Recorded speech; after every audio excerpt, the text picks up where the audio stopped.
saya mengambil sumpah janji berkenaan dengan pengangkatan saudara-saudara sebagai Menteri Pendidikan Tinggi, Sains dan Teknologi Kabinet Merah Putih dalam sisa masa jabatan periode tahun 2024-2029 sebagai Kepala BPKP, sebagai Wakil Kepala BPKP, sebagai Kepala BPS, sebagai Wakil Kepala BPS, dan sebagai Kepala BSSN, bahwa saya akan setia kepada Undang-Undang Dasar Negara Republik Indonesia tahun 1945,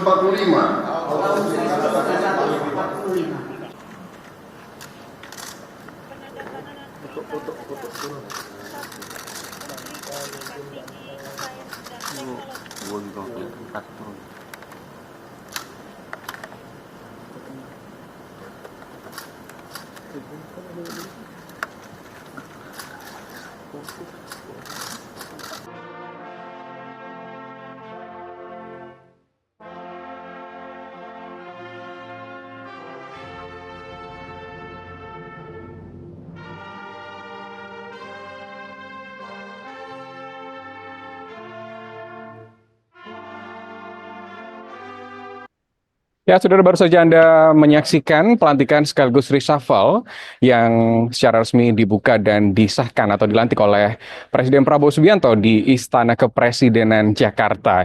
Kalau boleh saya ceritakan tadi ada beberapa nama ya untuk reshuffle-nya sendiri.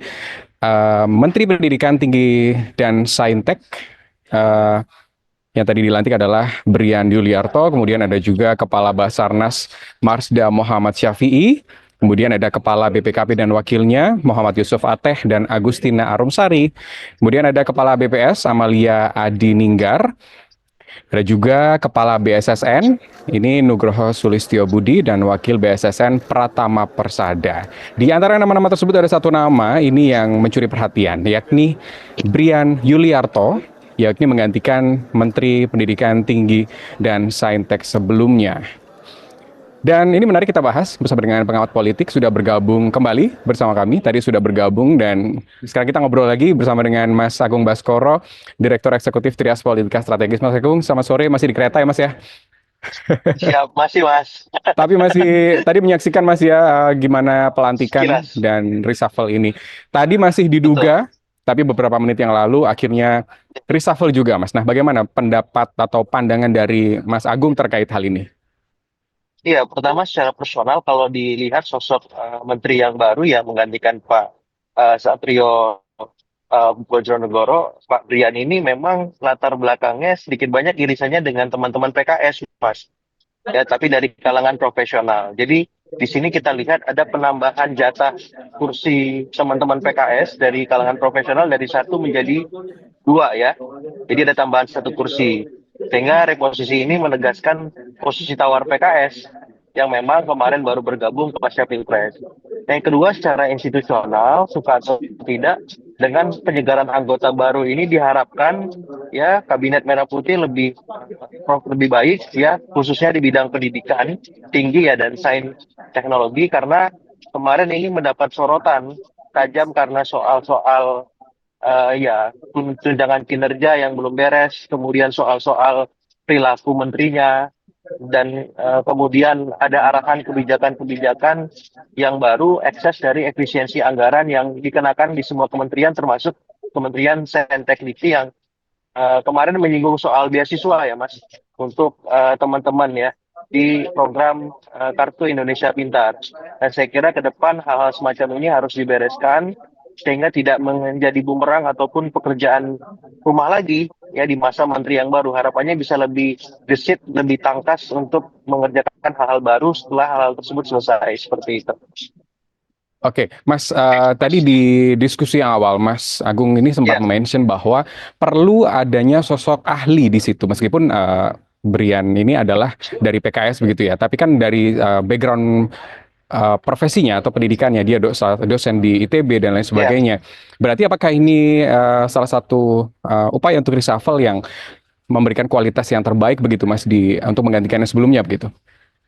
Iya, otomatis Mas, ini kabar baik ya, pesan positif dari Kabinet Merah Putih kepada publik bahwa kalangan profesional yang berasal dari partai ternyata banyak. Dan ini bisa memberikan masukan juga kepada publik bahwa partai-partai kita sebenarnya ada banyak kalangan profesional di dalamnya. Dan dikotomi soal politisi ataupun profesional itu dalam konteks misalkan PKS ini menjadi kurang relevan karena kedua wakil PKS yang dikirimkan ke kabinet merupakan teman-teman profesional yang juga punya irisan ya secara ideologis dengan PKS. Nah, saya berharap ya ke depan para menteri-menteri yang kelak menggantikan seandainya ada reshuffle lagi ya diusahakan memang punya latar belakang profesional yang kuat, berkualitas sehingga saat menjabat dia bisa memberikan ya masukan positif bagi performa kinerja kabinet merah putih.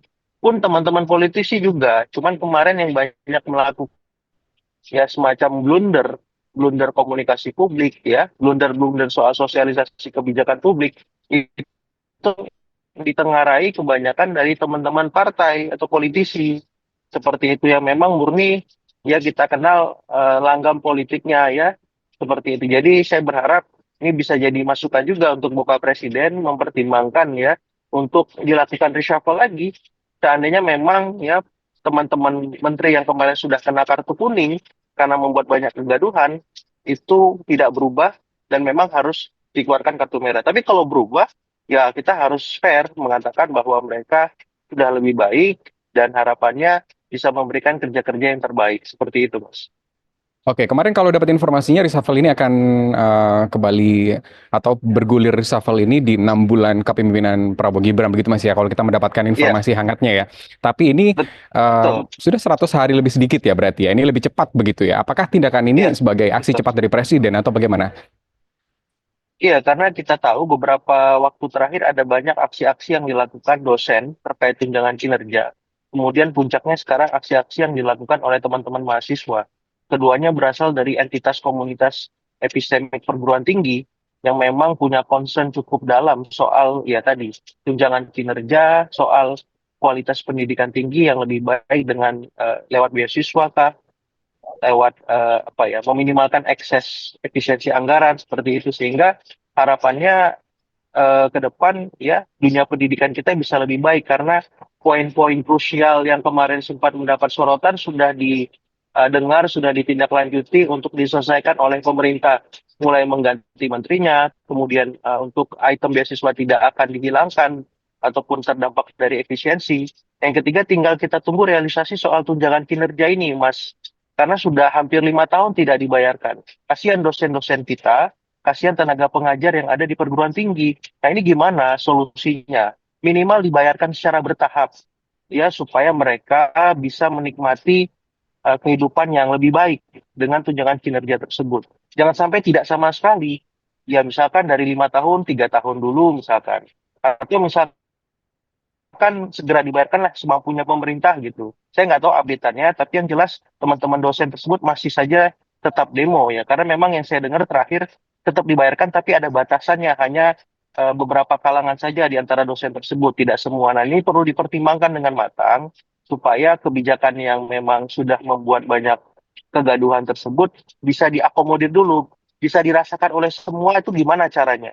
Ya nggak harus 5 tahun itu dipenuhi dulu, tapi misalkan 1 tahun dulu, tapi semuanya dapat. Itu kan cukup memberikan optimisme kepada mereka bahwa ada progres dari apa yang mereka perjuangkan. Jangan sampai tidak sama sekali. Yang dapat hanya sebagian, sebagian yang lagi gigit jari. Nah, saya kira ini perlu dipertimbangkan. Dan item ya kebijakan yang lain yang memang belum direspon, akan ada 12 tuh dari teman-teman BPSI. Saya kira bisa dikasih tahu ya bagaimana tindak lanjutnya, kemudian progresnya ya mungkin 3 bulan ke depan setelah 6 bulan kabinet berlangsung. Jadi kita berikan kesempatan kepada pemerintah untuk bekerja biar fair juga gitu sambil kita kawal. Jangan pula teman-teman ini terus demonstrasi tanpa memberikan tenggat waktu. Ya kita kan nggak bisa berharap semuanya selesai seperti membalik telapak tangan ya kemudian selesai. Jadi berikan waktu deadline, tapi terus kita kawal. Kalau memang tidak ada perubahan, ya silakan kita kemudian bisa menggunakan beragam cara. Misalkan teman-teman mahasiswa dengan demonstrasi kah, atau dengan memanfaatkan jalur-jalur yudikatif, Misalkan ada kemarin tuntutan soal tatip DPR yang bermasalah revisinya, bawa ke judicial review Mahkamah Agung.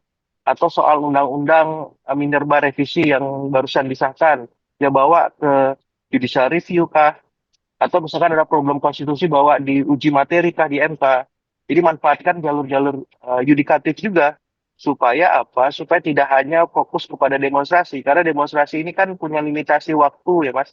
Energi juga sumber daya teman-teman pasti nggak maksimal gitu. Jadi manfaatkan kanal yudikatif. Terus juga bisa juga teman-teman ini memanfaatkan kanal legislatif ya supaya apa? Supaya ada akselerasi dari tuntutan yang dimaksud seperti itu. Oke, berarti cukup banyak ya PR dari menteri yang baru, terutama Menteri Pendidikan Tinggi dan Saintek ini Mas ya. Satu lagi Mas Betul. yang mungkin Mas Agung belum mention tadi yang katanya P3K adalah beban negara, begitu Mas ya. Itu masih belum ada titik terangnya sampai sekarang ya. Iya, nah itu tuh ya lagi-lagi kan soal anggaran mas ujungnya. Ya, maksud saya gimana nih solusinya supaya itu bisa diakomodir? Apakah mereka tetap di apa namanya dipakai, diperkerjakan berdasarkan kualitas kerjanya, performanya selama ini. Selebihnya ya diberi kanal yang apa ya lebih lebih apa ya lebih manusiawi lah, jangan kemudian ujuk-ujuk dilepas begitu saja tanpa ada arahan untuk membantu mereka karena kan selama ini mereka tidak membantu pemerintah. Tapi memang kemarin ada aturan baru yang ditandatangani oleh Pak Prabowo kalau saya tidak salah, kalau mereka tidak mendapat insentif lagi dari negara, 6 bulan pertamanya akan ditanggung pemerintah, Mas.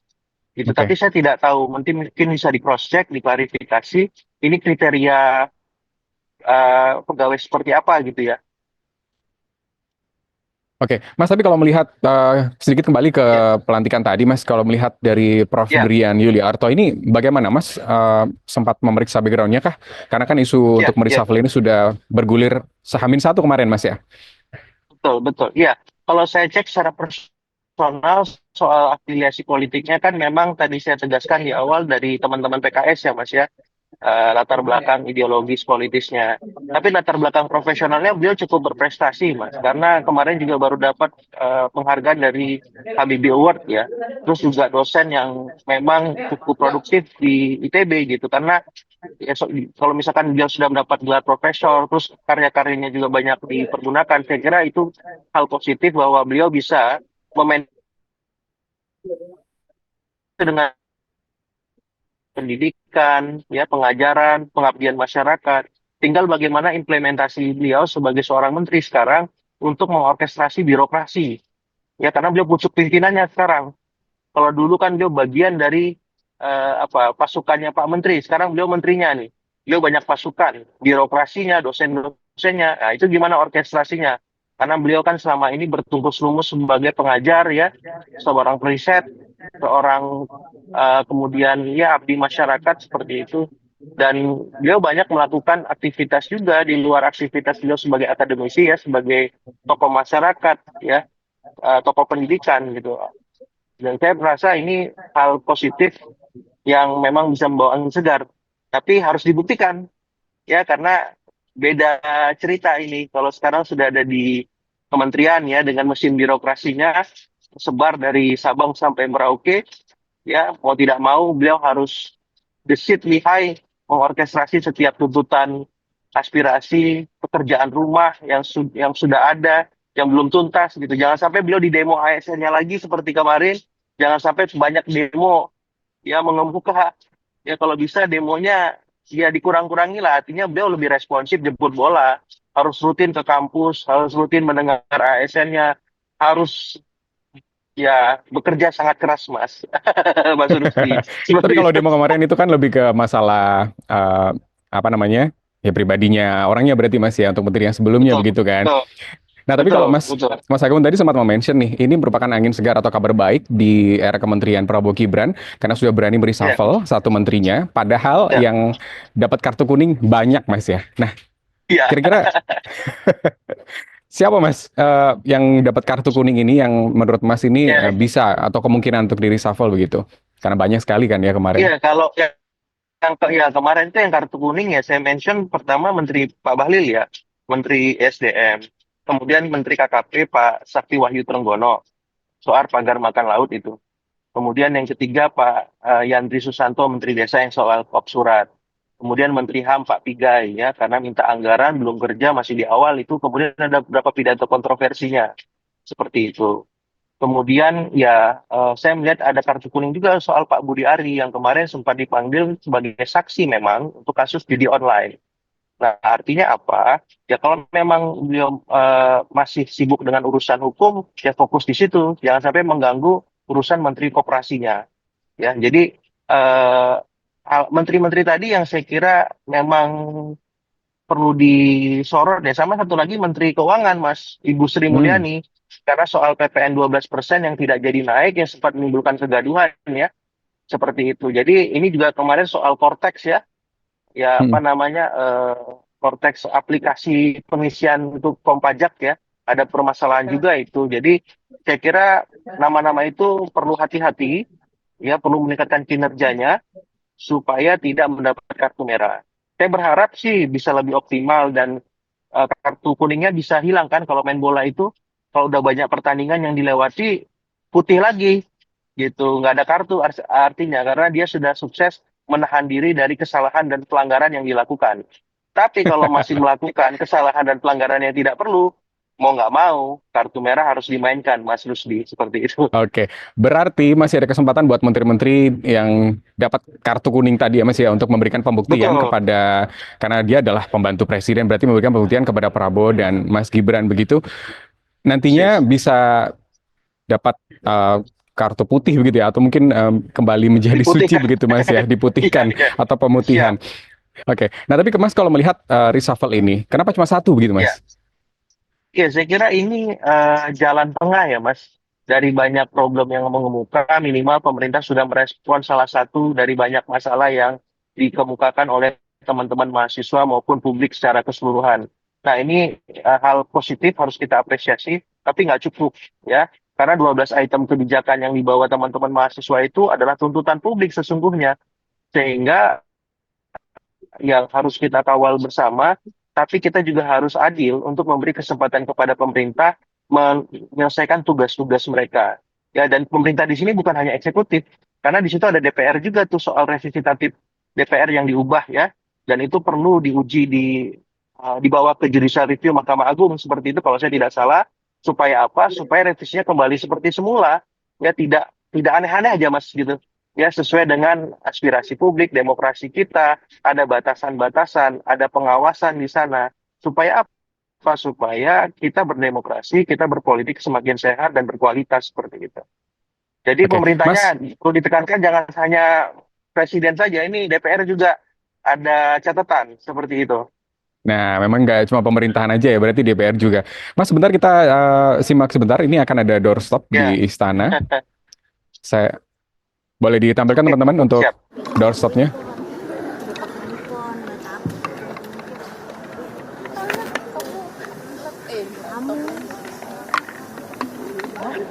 Bel disimpan di sana ya Bel. Bel, udah disimpan di sana ya. Disimpan di sana kan. Diakhiri dengan Indonesia Raya, kemudian foto bersama, dan terakhir adalah sesi doorstep bersama dengan teman-teman wartawan yang mulai dari siang hari tadi sudah standby di istana untuk menunggu prosesi reshuffle dan juga pelantikan. Kita akan mendengarkan bersama ini beberapa ada menteri dan juga kepala badan yang tadi dilantik akan memberikan keterangan kepada teman-teman media di istana.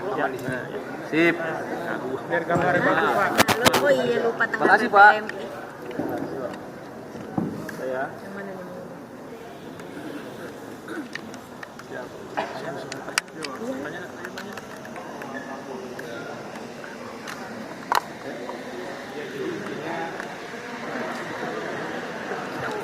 Aktivitas gerak ya, lakukan langkah-langkah itu perlu untuk mendukung program-program dari Tar dulu Pak. Ntar speakernya ya, intinya kita diminta langsung bekerja, melakukan langkah-langkah segera konsolidasi untuk mendukung program-program Pak Presiden.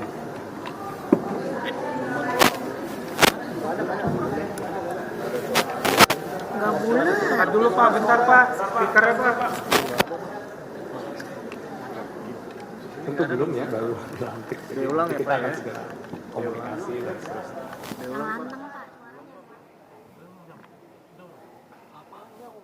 Ya intinya tadi segera bekerja, berkonsolidasi, melakukan program-program yang mendukung program-program dari Presiden. Gitu.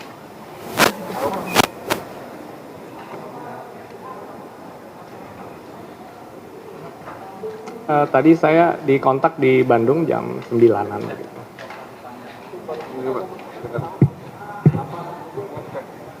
Ya tentu pembicaraan ada banyak hal ya tentang pembangunan Indonesia dan sebagainya, tapi untuk dikontak itu baru tadi pagi. Terima kasih, mungkin cukup ya. Saya bekerja dulu baru masuk kantor.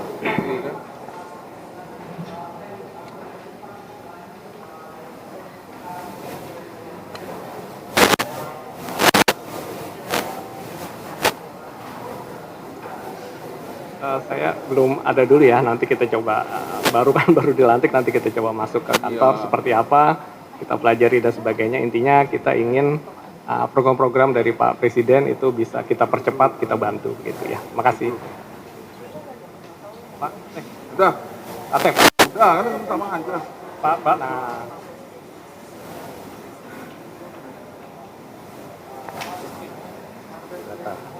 Nah, ini.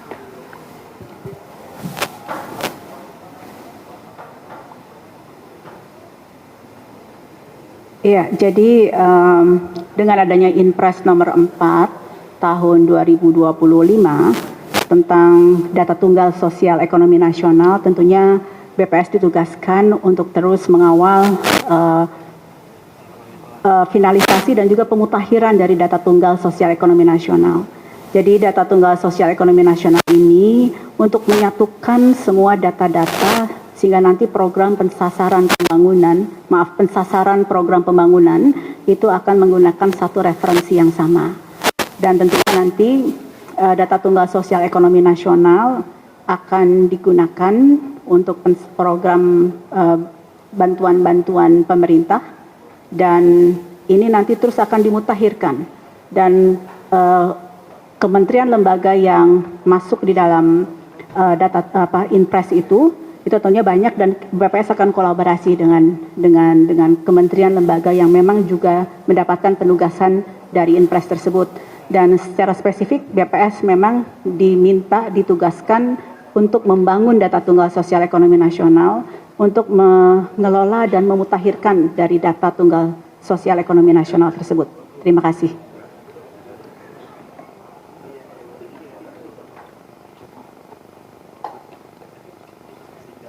Iya, nantinya Pak. Ini Bu. Ya, Pak. Iya, jadi nantinya akan bahwa semua program pembangunan, oh ya siap, semua program pembangunan untuk pensasarannya akan menggunakan data tunggal sosial ekonomi nasional. Ya.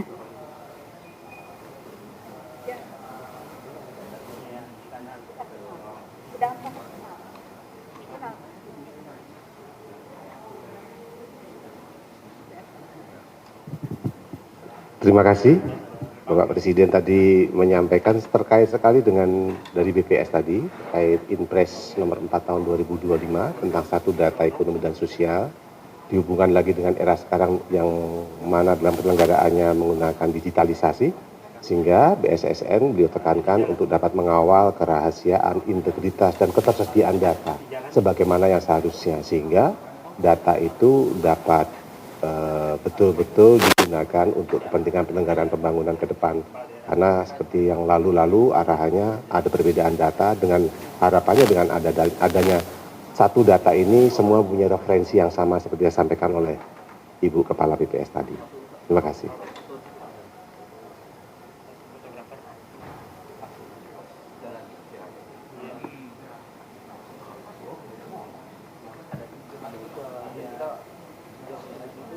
Terima kasih. Terkait dengan perlindungan data, memang itu menjadi concern kita bersama, bahwa BSSN bukan merupakan satu badan tunggal yang mampu melaksanakan itu semua. Kita butuh kerja keras dan kepedulian bersama. Karena sekali lagi, kalau bicara tentang cyber, bicara tentang data, itu bukan hanya bicara tentang sistem, perangkat keras, tapi juga awareness. Artinya apa? Kepedulian dan perilaku aman. Ketika kita tidak berperilaku aman, baik di lingkungan aparatur maupun warga masyarakat, mereka akan mudah kena phishing, kena penetrasi, yang mana itu tidak bisa dilakukan secara sistem atau mungkin perangkatan, karena itu berpulang kepada bagaimana pihak penyerang itu melakukan semacam social engineering, mengeksploitasi pemikiran sehingga dia salah pencet, salah melakukan sesuatu. Ini yang harus diwaspadai. Sehingga perlu termasuk para teman-teman media untuk melakukan literasi kepada warga masyarakat kita untuk peduli dan perilaku aman dalam menggunakan gadget. Terima kasih.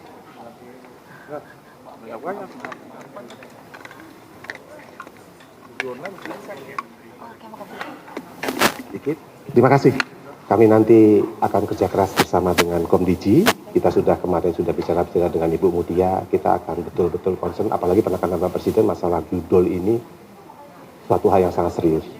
Bahkan lintas negara. Makanya kemarin kita berusaha untuk bagaimana merancang strategi yang lebih tepat, kredibel, dapat menjangkau semua lini dan terintegrasi dari semua kementerian lembaga terkait. Terima kasih.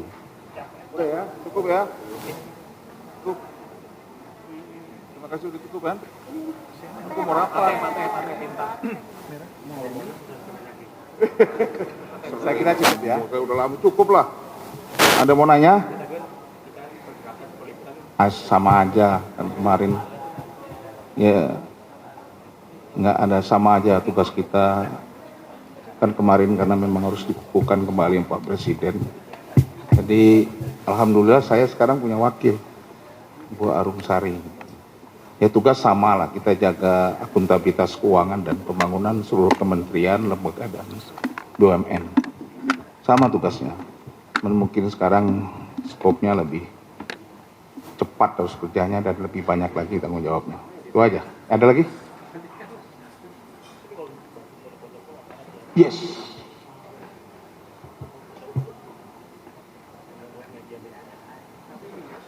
Ya, ada lah yang jelas. Kita tugas BPKP itu kan auditor ya, auditor negara, akuntan negara. Ini tugas BPKP yang ngaudit lah, di situ pun ngaudit. Nanti kamu tanyanya di kantor Satgas, ada di Kejaksaan Agung. Jadi itu ketuanya adalah Jaksa Agung Muda, pidana khusus Jampitsus. Ya, Pak Bitobi. Jadi data-data udah kami kasih semua, hasil audit kami ditindaklanjuti di situ. Ada lagi? Oh iya, ada lah. Ya, artinya semua program-program strategis Pak Presiden ya, yang penting prioritas tentu harus kita jaga, dan juga bagaimana meningkatkan penerimaan negara di sektor-sektor yang selama ini tidak tersentuh lah, boleh katakan begitu. Ada lagi? Ya, ya,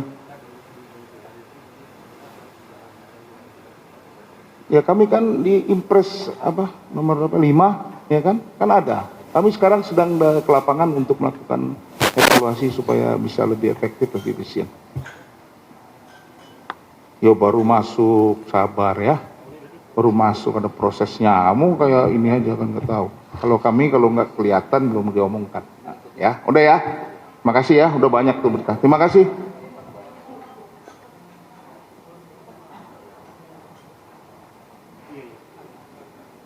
Makasih ya semua. Ya, Assalamualaikum. SSN yang katanya akan memberantas judol bersama dengan Kominfo begitu Mas. Nah ini salah satu upaya konkret yang sudah dibicarakan dari awal begitu Mas ya. Kalau tadi yang lain kan masih ya saya kerja dulu, saya masih belum masuk, saya jadi harus mengamati dulu bagaimana begitu. Kalau menurut Mas gimana?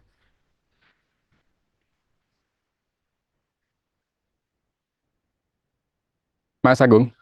Semua pejabat yang dilantik tadi lebih pada teman-teman wartawan ya, supaya memang tidak terjadi blunder komunikasi publik lagi. Saya apresiasi kehati-hatian itu dan memang seterusnya harus begitu. Nah, kemudian yang penting birokrasi yang mendukung mereka juga mesti lebih hati-hati juga dan lebih cekatan ya jangan sampai PCO-nya kerja sendirian, mengklarifikasi, ya menjelaskan, ya. Jadi teman-teman kementerian, kepala-kepala badan ini memastikan bahwa birokrasi yang bersama mereka juga humasnya itu cekatan gesit, ya, supaya tidak ada prasangka praduga yang tidak perlu di masyarakat akibat mereka lama merespon seperti itu. Nah, yang ketiga memang saya melihat jadi memang cenderung memang banyak mewakili kalangan teman-teman profesional yang irit bicara, ya lebih banyak mungkin semoga bekerjanya seperti itu sehingga publik perlahan bisa melihat sisi-sisi yang lebih baik merah putih ini dan objektif saja akhirnya seperti itu. Oke, kalau tadi itu pandangan Mas menurut Menteri dan juga Kepala Badan yang dilantik. Nah, satu terakhir Mas dari Mas Agung Baskoro sendiri. Untuk Ya. pemerintahan Prabowo Gibran yang ini sudah Ya. berani mereshuffle, next-nya bagaimana Mas harusnya? Iya, saya kira monitoring evaluasi harus rutin dilakukan setiap hari sebagaimana di awal saya sampaikan ke semua menteri kepala badan agar mereka bekerja secara optimal. Karena tuntutan ke Pak Prabowo tadi kan tinggi, bukan hanya sebagai Presiden Republik Indonesia periode 2024-2029, tapi juga sebagai Capres 2029-2034. Itu kan nggak mudah. Kalau menteri-menterinya mau dilibatkan kembali di term kedua, ya sekarang catatannya harus bagus. Jangan sampai ada kartu kuning yang keluar. Sehingga nanti Pak Prabowo bisa membawa mereka di term kedua. Tapi kalau enggak, jangankan ngomong term kedua. Term pertama ini belum tentu mereka bisa lewati seperti itu. Sehingga monitoring evaluasi harus dilakukan terus. Yang ketiga, ya perlu reshuffle lagi untuk memastikan tidak ada menteri dablek dan bandel itu, Mas. Seperti itu. Karena ke depan kan mestilah akan banyak mengemuka ya. Beragam macam kebijakan-kebijakan baru, kebijakan yang sebelumnya semacam itu sebagai efek narasi keberlanjutan ya, sehingga ada beberapa menteri yang siap tapi juga ada beberapa menteri yang mesti gagap gitu, dan ketika dia gagap nggak siap dan terlalu banyak blunder ya pilihannya harus diganti, tidak ada pilihan lain karena ini waktu terus berjalan ya, publik terus mengevaluasi. Kalau misalkan dibiarkan ini bisa menjadi beban bagi pemerintahan dan masalah-masalah yang tidak perlu yang harus dihadapi publik karena para pembantu presiden ini kurang profesional, kurang maksimal seperti itu. Oke, baik. Terima kasih Mas Agung Baskoro, Direktur Trias Politika Strategis sudah Sama-sama. menyempatkan waktunya untuk wawancara. Saya sepakat dengan kata Mas tadi, intinya adalah Ya. Presiden tidak gertak sambal untuk mereshuffle menteri-menterinya ketika sudah dablek dan mendapatkan kartu kuning. Begitu Mas Agung ya. Terima kasih Mas Agung, selamat sore sudah Ya. bergabung bersama kami. Sama-sama. Ya, terima kasih Mas. Ya, baik, itulah tadi wawancara kami dan juga spesial breaking news untuk Anda terkait dengan reshuffle dan pelantikan menteri dan kepala lembaga negara di Istana Kepresidenan yang dipimpin langsung oleh Presiden Prabowo Subianto. Terima kasih sudah menyaksikan Liputan Amnesia TV. Update informasi selengkapnya di kanal YouTube dan juga sosial media milik Liputan Amnesia TV. Saya Rusdi Maulana mengucapkan terima kasih dan